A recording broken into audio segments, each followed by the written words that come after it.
Je voudrais m'adresser à la jeunesse. Vous êtes la jeunesse de France. J'appelle les jeunes gens à se préoccuper de leur futur. Engagez-vous, continuez à vous engager. Bonjour à tous ceux qui nous rejoignent. Bienvenue sur Passe Politique, donc qui est le média qui rassemble, qui reconnecte les jeunes et la politique. On va aujourd'hui recevoir pour notre première interview confinée Léo Lenne. Léo Lenne qui est le conseiller national des jeunes. Donc on va évoquer avec lui son parcours. Également, nous allons parler de l'allocution du Premier ministre qui a eu à l'Assemblée nationale. Donc on l'attend, il va nous rejoindre et on va pouvoir partager avec lui ces quelques minutes. Bonjour Léo. Bonjour, c'est bon? Ok, il y a un petit problème Il n'y a pas de problème. de connexion. Ça va, merci. Et toi? Bon, très bien. Comment ça va? Ça se passe Eh bien ben pour ça toi? va, ça va, on est confinés, on s'occupe comme on peut. Bon, alors je te laisse te présenter à toutes les personnes qui sont là. J'ai déjà mis que tu étais conseiller national déjà, mais je te laisse te présenter plus amplement pour ceux qui ne te connaissent pas. Ok. Donc je m'appelle Léo, je suis de Toulouse et je suis conseiller national donc, des jeunes avec Macron. Je suis en charge de la mobilisation et de l'animation et en parallèle de ça, je suis étudiant en droit en troisième année de licence. Donc voilà. D'accord. Donc, tu nous as dit que tu étais conseiller national, tu es au pôle territoire et élection. Est-ce que tu peux nous expliquer en quoi ça consiste ce pôle et en quoi consiste ton rôle de conseiller national des jeunes? Ok. Alors pour faire simple, notamment, on est chargé de faire un suivi des situations locales. On a plus de 27 000 adhérents partout en France, donc on est le premier mouvement de jeunesse politique de France. Et on a une centaine de référents, on a une dizaine de coordinateurs régionaux. Donc on est chargé de suivre un peu leur situation politique et militante. Et aussi, on est chargé au Conseil national d'impulser des projets, de mettre en place des dynamiques nationales, mais ces dynamiques nationales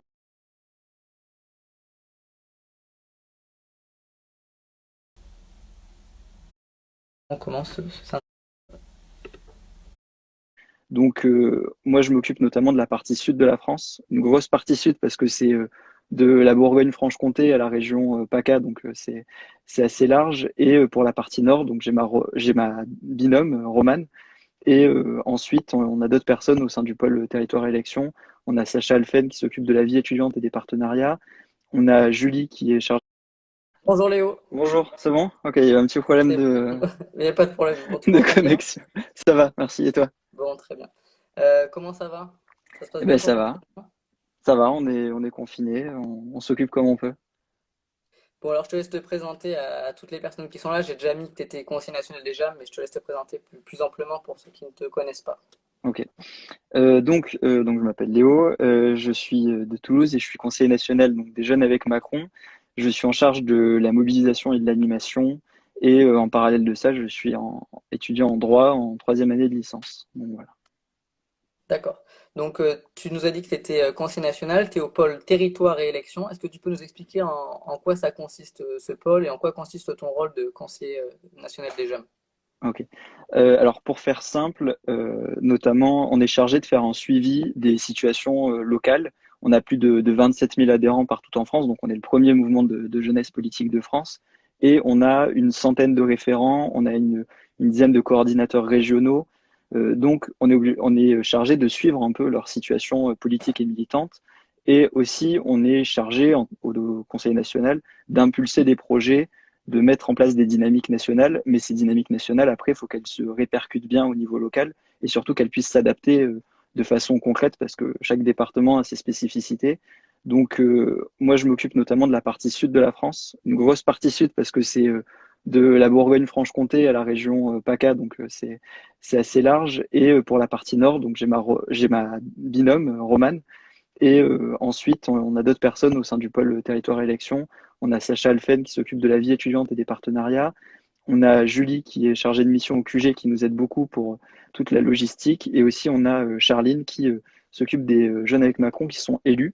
Et tout ça sous la supervision de Pierre-Gaël Bessière qui est le DGA territoire et élection. Donc, c'est lui le chef qui nous supervise et qui prend les décisions les plus importantes. D'accord. J'ai eu beaucoup de questions qui est revenue.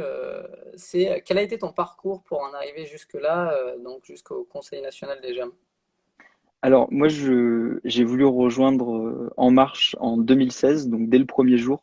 je m'intéressais depuis longtemps à la politique. J'ai un temps voulu rejoindre le mouvement des jeunes socialistes, mais j'ai trouvé un peu trop fermé dans leur idéologie. Ils faisaient déjà, pour moi, je trouvais de la vieille politique, donc je me suis intéressé à Emmanuel Macron. Je trouvais que c'était très intéressant ce qu'il portait en tant que ministre de l'économie. J'ai commencé à suivre et à supporter son action sur les réseaux sociaux. Et en avril 2016, j'ai entendu qu'il allait lancer En Marche. Donc là, j'ai regardé en live aussi le lancement et dès le soir même, je me suis engagé pour la première fois en politique comme de nombreux adhérents pour qui c'était le premier engagement politique. Et voilà. Et ainsi, Donc tu as après, je fait suis devenu partie des référent. premiers, quoi. Tu as fait partie des premiers. Exactement. Et après, j'ai rejoint les Jeunes avec Macron quelques jours après. J'ai envoyé un message sur Twitter à un de nos cofondateurs, donc Florian Hemez, pour lui dire que voilà, je voulais m'engager, je voulais pas être uniquement sur les réseaux sociaux et être sur le terrain. Il m'a très vite fait confiance et c'était un moment où on commençait à se structurer en fait localement et on s'est implanté dans les villes et Toulouse c'était un des premiers endroits. Donc j'étais peut-être même le premier, je sais plus, le premier référent départemental des JAM à m'implanter. Donc j'ai fait ça pendant 4 ans et il y a quelques mois j'ai passé la main parce que on renouvelait le Conseil national des JAM. Je me suis porté sur la liste d'Ambroise Méjean pour être candidat avec lui sur la liste du Conseil national. On a été élu et donc nous voilà au Conseil national. Et donc, pour pas cumuler les postes et pas faire de la vieille politique, j'ai passé la main à Élise qui m'a succédé il y a quelques mois et qui fait un très bon travail. D'accord. Du coup, je reviens sur ton travail. On est donc en période de confinement. Comment est-ce que tu fais pour gérer ton travail au sein des JAM en confinement? Bon, je suppose qu'avec les nouvelles technologies, il ne doit pas y avoir trop de problèmes. Bah, c'est ça, on a toujours été un fonctionnement assez décentralisé parce que bon, ce qui me manque beaucoup, c'est quand même de faire des déplacements sur le terrain et de prendre le train pour aller dans les différents départements de ma zone, comme j'aime bien l'appeler. Mais non, non, on a beaucoup de liens avec les coordinateurs régionaux, avec les référents départementaux. Il y a quelque temps, on a appelé chaque région de France, les référents départementaux et les coordinateurs régionaux pour vraiment échanger. On échange beaucoup sur nos nombreuses boucles de Telegram, on s'appelle. Donc non, non, le lien est maintenu et c'est d'ailleurs la force de notre organisation, c'est qu'elle est extrêmement décentralisée et que même le Conseil national, c'est pas du tout des Parisiens ou quoi que ce soit. Au contraire, on est très présent pour le pôle territoire. Moi, j'étudie à Toulouse. Romane, elle étudie à Nancy. Bon, PG est à Paris avec Julie et Sacha. Donc, on arrive dans tous les cas à travailler, confinement ou pas, de manière un peu délocalisée comme ça. Et je crois savoir que vous faites des visioconférences. D'ailleurs, vous avez eu l'occasion d'avoir des députés, même des ministres, pour leur donner d'éventuelles propositions, même pour parler de la Mm. situation avec eux. Ça, c'est une chance aussi de pouvoir avoir ce contact avec l'exécutif. C'est ça, c'est une vraie chance pour nous et en même temps pour eux, je pense, parce que il y a dans beaucoup de départements des liens, donc des visios avec des députés, ce qui montre déjà aussi le lien très fort qu'on a avec la majorité. Bon, là, en période de confinement, mais dans tous les cas, nos cadres et même nos adhérents sont très bien intégrés auprès des élus et auprès des députés, parce que on est vraiment des aiguillons de la majorité au sens où on leur fait remonter ce que nous, on voit sur le terrain, et aussi on leur dit quand ça va bien, on leur dit quand ça va pas, et surtout, on leur dit d'aller plus vite et de faire plus sur certaines choses. Donc là, voilà, il y a des visios qui sont avec les députés. On a eu aussi un débat avec le secrétaire d'État au numérique, Cédric O, sur l'application Stop Covid. Ça nous a permis d'échanger avec lui, de débattre aussi en lien avec Sacha Ollier, qui est député de la Vienne et qui est un des cofondateurs déjà, mais aussi Mounir Majoubi. Donc voilà, on pousse des sujets, et surtout, voilà, on veut dire quand ça va pas et pousser des sujets pour dire ce qui est fait bien, mais il faut faire plus. Et ce qu'on a fait notamment en envoyant des lettres à Frédéric Vidal pour la situation dans les Crous et pour leur dire notamment de prolonger les bourses au mois de juillet-août, aussi d'annuler, disons, les loyers pour juillet-août dans les résidences universitaires, des choses pour, encore une fois, continuer à aider les étudiants les plus précaires. Et ça, il y a une écoute. Les propositions après, ils sont mises en place. Bon, peut-être pas toujours, mais Alors, pas toujours, mais on pousse les sujets, on peut vraiment échanger plus facilement avec eux. Et non, non, ces lettres ont bien été transmises. Voilà, on arrive à avoir des échanges avec eux. Donc, la partie vie étudiante, c'est pas moi qui m'en occupe, ouais. c'est Sacha Elfen au pôle territoire aussi. Mais non, non, c'est des vraies propositions concrètes pour voilà, leur dire quand il faut aller un peu plus vite ou un peu plus fort sur certains sujets. Et la période du confinement pour les étudiants les plus précaires, elle est très importante. Du coup, je voudrais reparler maintenant un petit peu plus du mouvement des JAM. Est-ce que tu pourrais nous dire en quelques mots, en quelques lignes, qu'est-ce que c'est que ce mouvement? Tu l'as un petit peu évoqué, quand est-ce qu'il a été créé? Alors, c'est donc un mouvement de jeunesse politique. On est affilié à La République En Marche, mais étonnamment, on est né avant La République En Marche. On est né avant En Marche. On est né en 2015 à la base à partir d'un simple site internet qui faisait de la pédagogie sur la loi Macron. C'était à l'initiative donc de quatre de nos cofondateurs, Sacha Houlier, Jean Gabory, Pierre Persson et Florian Hemez. Et le site a très très bien pris. Il y a eu un vrai engouement pour faire de la pédagogie sur cette loi. Et ensuite, le collectif s'est agrandi. Il a touché de nombreux jeunes de tous horizons, des jeunes actifs, des lycéens, des étudiants, et aussi dans beaucoup de villes. Et petit à petit, on s'est mis à se structurer localement, et on en est là aujourd'hui. Et vraiment, l'idée, c'est ça, c'est de promouvoir l'action du gouvernement et de la majorité, et aussi proposer nos idées qui sont en lien avec nos valeurs, d'avoir plus de justice sociale, plus de liberté, plus de solidarité. Et c'est tout ça qu'on essaye de mettre en œuvre et de proposer. Et vous avez environ combien de membres dans ce mouvement? On a environ 27 000 adhérents, je crois, donc ce qui fait de nous le premier mouvement de jeunesse politique de France. Tu nous en parlais un petit peu tout à l'heure avec les étudiants. Est-ce que le mouvement des JAM a mis des mesures en place ou a fait des actions pour venir en aide, par exemple, aux étudiants en difficulté pendant ce confinement? Alors, des mesures, nous, on n'en a pas prises, c'est à Oui. l'État, aux collectivités d'en prendre. J'évoquais donc les deux courriers qu'on a envoyés à la ministre du Travail, à la ministre de l'Enseignement supérieur et de la Recherche et au ministre de l'Éducation nationale. Et ensuite, on a des adhérents qui sont extrêmement impliqués dans leur vie locale. C'est tout à fait normal pour des jeunes militants politiques d'être très engagés dans leur vie locale parce qu'ils sont au contact direct des problématiques locales, ils sont très au courant de l'actualité, ils ont très envie de s'engager. Et le fait d'être en politique, ça ne déconnecte pas du tout de la réalité, bien au contraire. Donc je sais qu'on a notamment des JAM en Charente-Maritime qui ont fait des courses à partir de dons pour des étudiants les plus précaires. Donc voilà, ils ont distribué de nombreux sacs de courses aux étudiants qui en avaient besoin. On a aussi des JAM qui ont lancé une plateforme une plateforme collaborative pour des femmes battues pour qu'elles puissent se loger en toute sécurité. Donc c'est plein de petites initiatives qui sont extrêmement utiles et ça fait que toute la population en ce moment se mobilise et d'autant plus des jeunes et des jeunes qui sont engagés déjà au quotidien tous les jours en politique. Et vous sentez un réel écho de ces actions? Vous voyez qu'il y a quand même du partage et ça fonctionne? On vous écoute? Oui, il y a du partage, mais après, on le lie pas du tout à la politique. C'est une action citoyenne parce que tout le monde doit se mobiliser en ce moment. Donc, on est vraiment dans cette optique-là. D'accord. Je vais revenir maintenant un petit peu sur le plan de déconfinement qu'a annoncé Édouard Philippe il y a quelques instants. Mm. Qu'est-ce que tu en as pensé, toi, de ce plan, de ces annonces? Moi, je l'ai écouté attentivement comme tout le monde. Je trouvais qu'il était très pragmatique, que c'était clair, qu'il y avait encore une fois beaucoup de pédagogie. Il disait, avec les informations qu'il avait, c'est inédit de déconfiner toute la population. Le fait de confiner déjà la population, c'est inédit et c'est un peu, on pourrait dire que c'est plus simple parce qu'il met le bouton off et tout s'arrête. Mais là, maintenant, il faut repartir et pas repartir comme avant parce qu'il n'y aura pas de comme avant. Donc, il faut faire ça de façon progressive. Il nous a dit aussi qu'il fallait s'habituer pendant quelques temps encore à vivre avec le virus.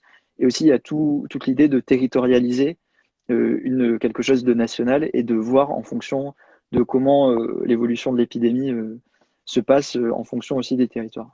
Donc non, moi je trouvais que c'était très clair, très intéressant et qui couvrait beaucoup de sujets, et notamment sur l'application Stop Covid. C'était, Ouais. nous on se félicite au niveau des jeunes avec Macron, qu'il y ait un vrai vote, qu'il y ait un vrai débat. On l'a poussé, on a dit qu'on était contre ce projet de traçage parce que voilà, on trouvait que c'était à l'encontre de nos valeurs progressistes.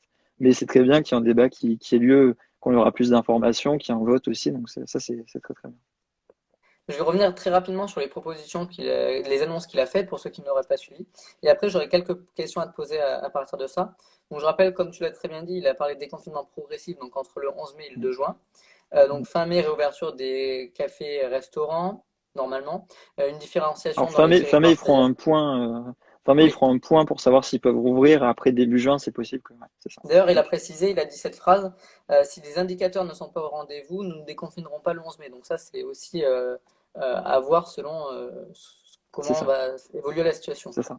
Bah, Donc, c'est une vraie marque de responsabilité ouais. de se dire, parce que le président a bien évoqué le 11 mai, mais si vraiment la santé prime, parce que la santé prime, si on doit faire ça un peu plus tard ou pas, ils le feront en Tout à responsabilité et fait. en assumant leurs actions.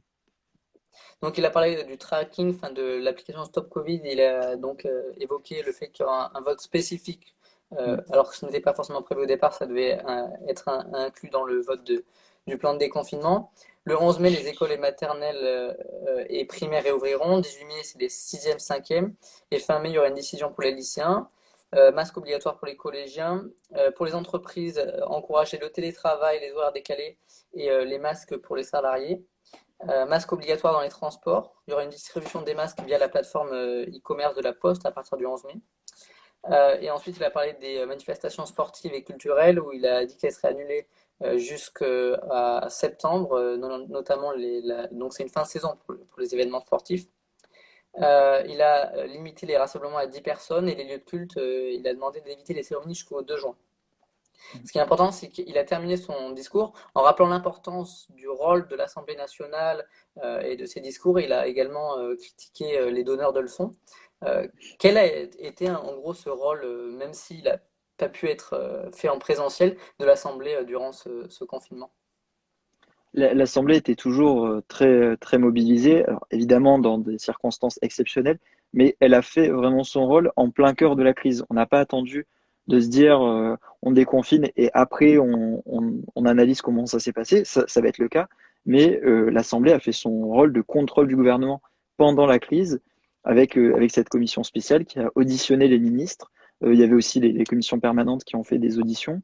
Et en parallèle de ça, les députés ont continué à échanger avec les ministres, notamment venant de Haute-Garonne. Je prends l'exemple de Michael Nogal, qui est le vice-président de la commission des affaires économiques. J'ai pu voir qu'il continuait à échanger avec les ministres, avec la commission des affaires économiques, pour voilà, voir comment les choses allaient se passer. Donc, non, l'Assemblée a continué à travailler pour contrôler l'action du gouvernement. Il y a eu aucune pause et il y en aura pas en fait. Même pendant la crise, ils continueront à voter, à s'exprimer, à contrôler l'action du gouvernement. Donc après, le Premier ministre a appelé au civisme et à la responsabilité des Français en rappelant que si ce n'était pas respecté, ce plan de confinement et de déconfinement surtout, ben, comme j'ai dit tout à l'heure, ce se pourrait que le 11 mai, il n'y ait pas de déconfinement tout de suite.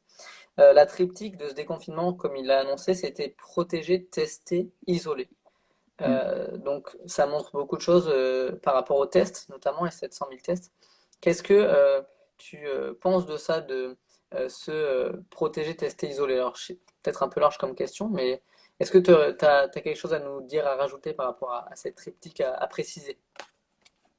Moi, je suis pas expert en santé, mais je pense que la stratégie, encore une fois, est la bonne. Et rien que, si on se concentre rien que sur la communication, le fait d'avoir un triptyque, d'avoir trois idées fortes, je trouve que c'est très clair pour que les Français comprennent bien, parce que c'est vrai que c'est extrêmement complexe. Donc, je pense que c'est très bien de montrer, quand il avait fait la conférence de presse avec le diaporama derrière, ça permettait en fait d'expliquer toute la stratégie du gouvernement et d'être très transparent sur tout ce qui allait se passer. Euh, une dernière question par rapport à ça. Il y a eu donc, et là encore avec Olivier Faure qui est en train de parler, les différents présidents des groupes de l'Assemblée nationale sont venus exprimer leur avis sur ce plan de déconfinement. Mélenchon a notamment dit non, qu'il voterait non. Mais ce que j'ai notamment retenu, c'est qu'il a pas mal critiqué donc, et Emmanuel Macron en laissant un peu leur fil de côté en disant qu'il avait juste subi les dires d'Emmanuel Macron. Il a dit que c'était flou, qu'il y aurait une deuxième vague inéluctable, mais surtout il a terminé en disant que ce sera un événement politique. Est-ce qu'il n'y a pas déjà un petit peu de Roland ou de fond pardon, de présidentielle 2022 dans ses propos, quand on voit qu'il s'attaque beaucoup? Bah, si, et c'est extrêmement dommage parce que il y a une crise, il doit y avoir une sorte d'union nationale, ce qui n'empêche pas du tout le débat. Mais j'en voyais même certains qui critiquaient l'annonce d'Édouard Philippe avant même qu'elle ait lieu. Donc, ça montre le manque aussi de sens de responsabilité, de sens de l'histoire. Richard Ferrand l'a évoqué en introduction. Donc, moi, je pense que l'Assemblée doit faire son travail. Elle le fait euh, en exprimant des désaccords. Il faut aussi avoir un sens des responsabilités, un sens du collectif. Qu'est-ce que tu penses aussi, une dernière question, sur le fait qu'il n'y ait pas eu 24 heures entre le vote et entre l'annonce du plan et le vote de ce plan de déconfinement, qui a beaucoup fait notamment débat dans l'opposition. J'ai pas d'avis particulier. Édouard Philippe l'a évoqué lui-même. Tout ce qu'il fait, tout ce qu'il présente, il pourrait tout à fait le faire. Emmanuel Macron pourrait le faire, évoquer ça à 20 heures. Édouard Philippe pourrait le faire en conférence de presse ou quoi que ce soit. Non, Édouard Philippe l'a dit à la fin. Tout ce qu'il présente à l'Assemblée nationale avec le vote, c'est quand même extrêmement symbolique et très respectueux de l'Assemblée nationale, au sens où il le présente d'abord aux députés de l'Assemblée.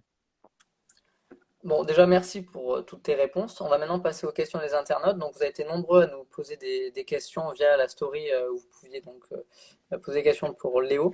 On va commencer avec ton engagement pour les jeunes et ta jeunesse.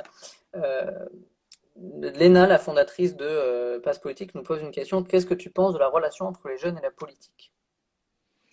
C'est C'est très vaste, c'est très vaste, je te l'accorde. c'est vaste. Moi, déjà, je suis assez en désaccord avec ceux qui disent que les jeunes s'engagent pas. Nous, on le voit au niveau des jeunes avec Macron. On a de nombreux adhérents qui nous rejoignent tous les mois, tous les jours. Aussi, il y a des marches pour le climat auxquelles on a participé. Donc, les jeunes s'engagent. Ils s'engagent aussi dans le milieu associatif. Donc, moi, je pense que les jeunes s'engagent, qu'ils sont peut-être déçus de la politique. Moi, j'ai beaucoup d'amis qui étaient déçus de la politique parce que notamment, ils voyaient des gens qui disaient ah ben non, ça je vais pas voter parce que c'est la gauche ou je vais pas voter telle mesure parce que c'est la droite.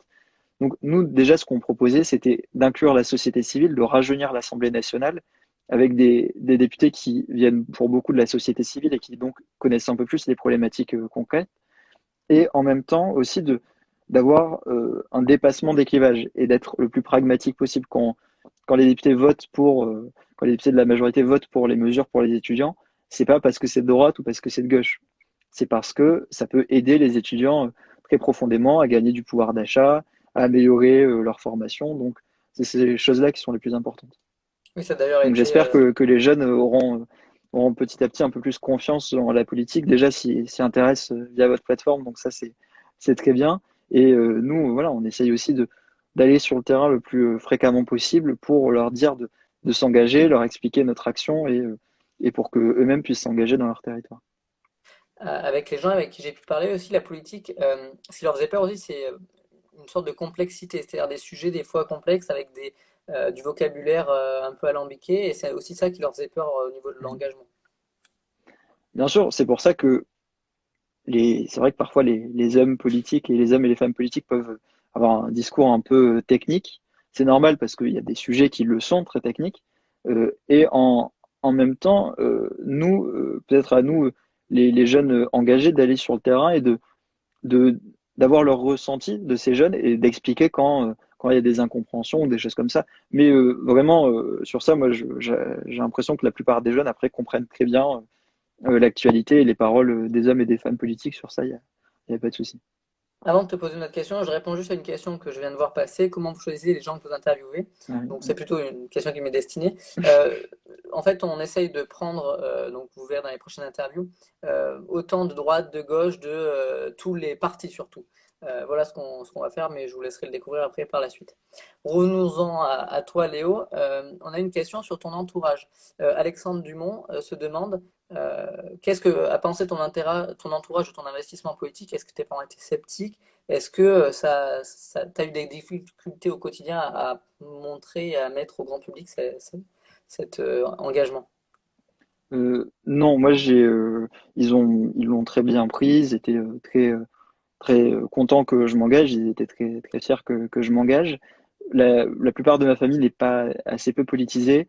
Ma mère notamment est très déçue de la classe politique, et donc ça a permis aussi que je l'intéresse à nouveau, que je lui explique les choses qui sont faites pour son pouvoir d'achat, pour des petites choses du quotidien, lui montrer qu'il y avait notamment la suppression de la taxe d'habitation, qu'il y avait des vraies choses qui étaient faites et qui changeaient.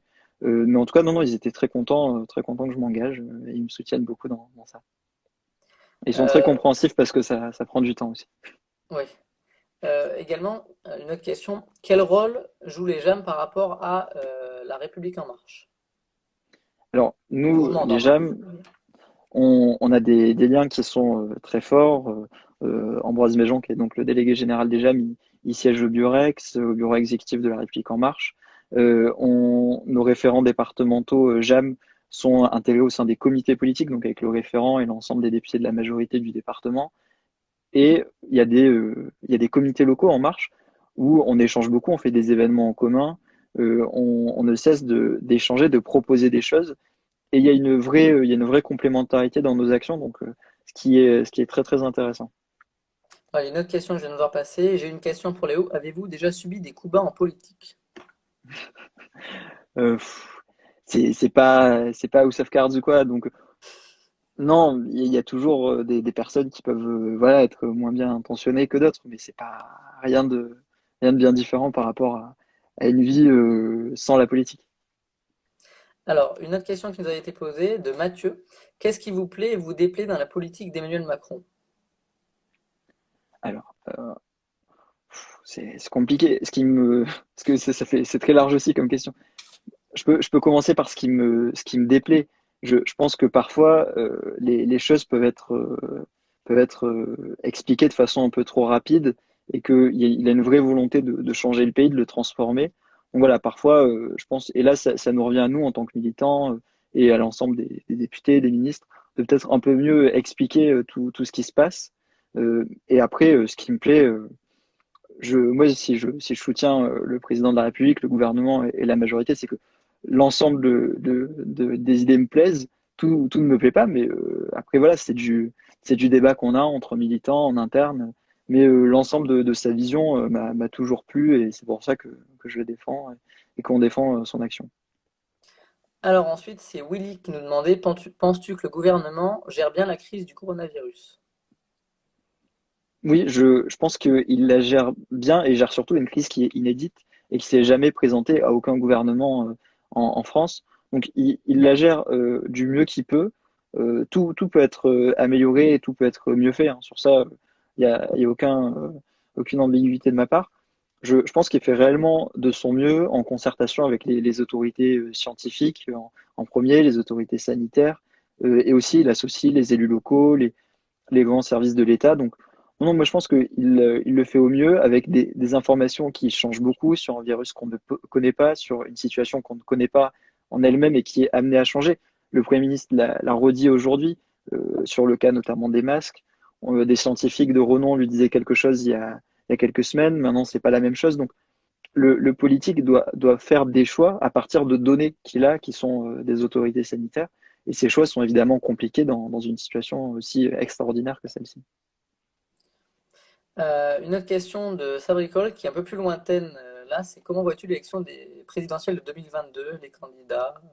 Comment tu Alors, penses que ça va se passer? c'est vrai qu'en cette période de confinement et de Ça crise change la sanitaire, donne. voilà, on y pense un peu moins. Je pense que c'est vraiment pas la priorité. On s'y intéressera plus tard là-dessus. Moi, je souhaite évidemment qu'Emmanuel Macron fasse un second mandat, mais non, vraiment, la priorité, c'est pas celle-ci à l'heure actuelle. Ensuite, je vais parler maintenant de l'application Stop Covid. J'ai eu deux questions à ce propos. Une première de Pierre Fournier qui demande que penses-tu de l'application Stop Covid? Est-ce que c'est un flop ou pas? Alors, on peut difficilement dire que c'est un flop vu qu'elle est pas encore, qu'on n'a pas encore toutes les informations. Nous, en tout cas, ce qu'on a dit très clairement aux jeunes avec Macron, c'est que cette idée de tracking, on était contre ce projet parce que voilà, on trouvait que c'était à l'encontre de nos valeurs progressistes. On a eu donc l'occasion d'avoir un débat sur Facebook Live, je crois, avec le secrétaire d'État au numérique Cédric O et Sacha Houlier, député de la Vienne. Ça nous a permis voilà, de continuer d'expliquer notre point de vue, d'échanger, de débattre. Et après, on verra ce qui sera présenté. Mais en tout cas, on s'est déjà positionné sur ce sujet-là. Donc, Bon, bah, ça a répondu à l'autre question que Nathan D'accord. Pumbarello avait posée, donc c'est parfait. Bon, parfait. Vlad du 19 que j'ai vu. Pardon? Tu voulais dire quelque chose? Parfait. Non, non, parfait. Non, non, parfait. Donc Vlad du 19 qui a déjà posé une question dans le chat et qui est là, te demande avec une autre personne quelle est la plus belle rencontre que tu as fait en politique et quelle est la personne qui t'inspire en politique? D'accord.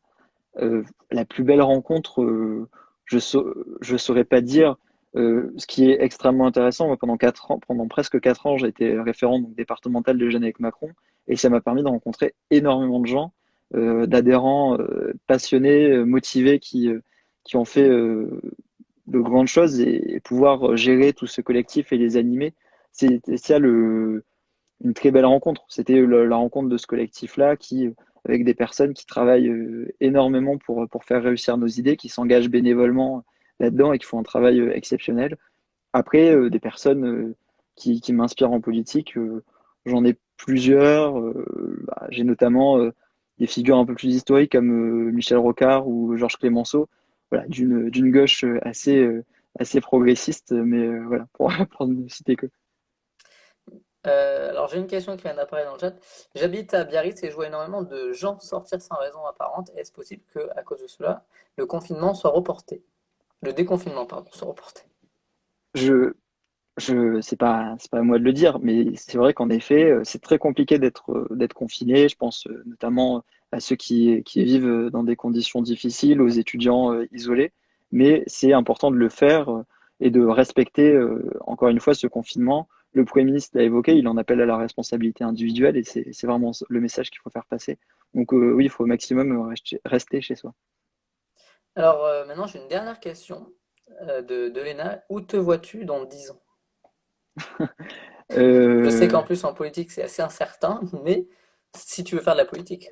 Non, ben non, moi je compte pas faire de la politique plus tard. J'ai toujours considéré que c'était un engagement à moyen terme. Donc voilà, moi pendant plusieurs années j'étais référent départemental. Là j'ai un mandat au Conseil national de 3 ans. Mais non, non, après, donc dans 10 ans, non, je pense, j'espère fini quand même toutes mes études.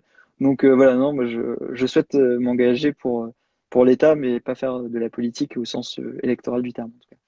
Et même si tu t'engages, est-ce qu'à côté tu resteras toujours avec les JAM ou quand tu seras plus grand avec La République En Marche? Je soutiendrai toujours ces idées-là de progressisme, de défense de la liberté et d'avoir plus de social.